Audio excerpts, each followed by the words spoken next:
There's something that I think when you get the ingredients together and the people together in a spirit of generosity, something happens, but it's a different kind of energy. It's not linear. So there's an openness that's here. There's a love that's here. What is that? Because I think that's, without that, if you took that out, it would be a very different gathering, you know? The first word that came to my mind was the word marvelous, where one marvels. I think it really does exist in the magically real. And Sume Ishikawa and Amy Drucker have a saying for their conversations where they call it co-sparking each other.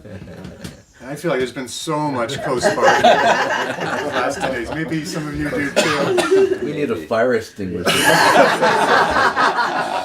And, you know, it's so generative of so many new lines of inquiry, relationships, collaborators for projects we can put into the world. And I was here last year, and the kind of inspiration and the kind of sparks that came from that have fueled me for this past year. And so many times I've referred to some of those conversations and some of those trainings and some, you know, lines that people pointed out that I hadn't thought of before that led to inspiring new directions and new practices I could try. And I seem to need community. I like who I am in this kind of community. And I can do more when I'm with a community of inspiring people who spark me. And those of us trying to build this fire, we need these sparks. I feel like I'm falling into this very, very sweet trap of narrative therapy. So that I can be, I can do my work, you know, in the secular world. I really loved your comment about the secular world. This is not secular space here. This has been a very enchanting space, an enchanted space, right? And it completely rejuvenates me and reminds me of my mission in the world, which is to make the work that I do with my students and my clients enchanting. We live in a very disenchanted world at a very disenchanting time. And to maintain our spirit and to keep at it is really important and really hard. So I'm just excited to go back and see if I can bring a little bit of magic back to the world. I've felt quite away from a lot of the narrative community for quite a long time.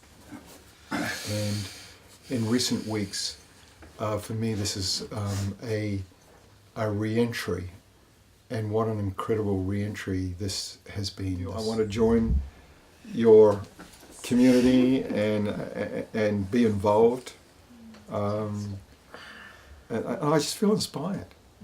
I'm coming away with a tremendous amount of ideas, and I'm going to definitely put them into action. And where I live and within my faculty, I'm pretty much the only one doing this type of work. And it's really nice to feel a sense of recognition and engagement, and then also to be inspired by everything that I'm hearing that's contributed to this, and even from the mechanics of doing it, you know, the taping, the video, and all of this. And thank you to everybody. This is, yeah, I just feel like the magic that I get a chance to have in my community is now just like being spread, you know, all over the world, and I'm so grateful. And just seeing these kind of homecomings and connections that have been happening here, and realizing the amount of isolation that can exist. I think that this camp could be called a relational camp because everything is relational here, from the nature, from the mountains, from the lake, from all of us is relational. I think that someone that I have in my mind is to replicate this camp in Spain, just to improve the relation among the people in the association, Narrative Therapy Association. I had an image of the orchestra, who we are.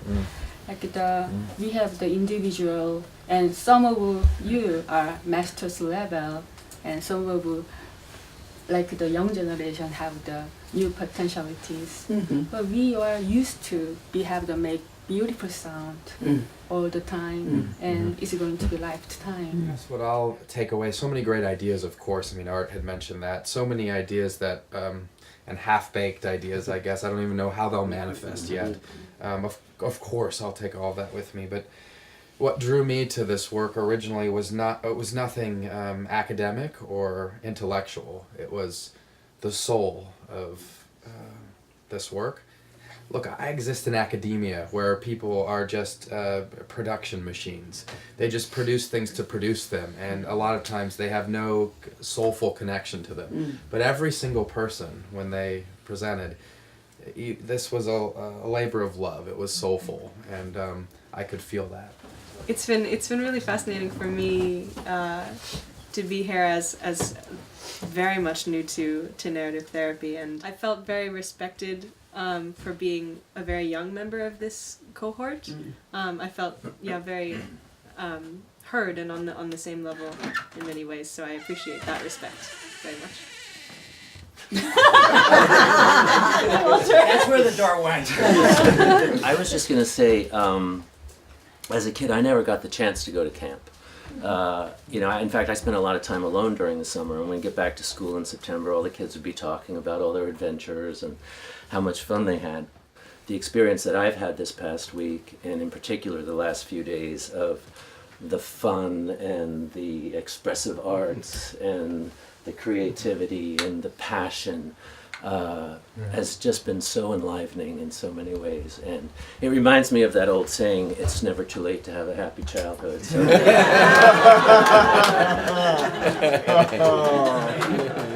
Love it.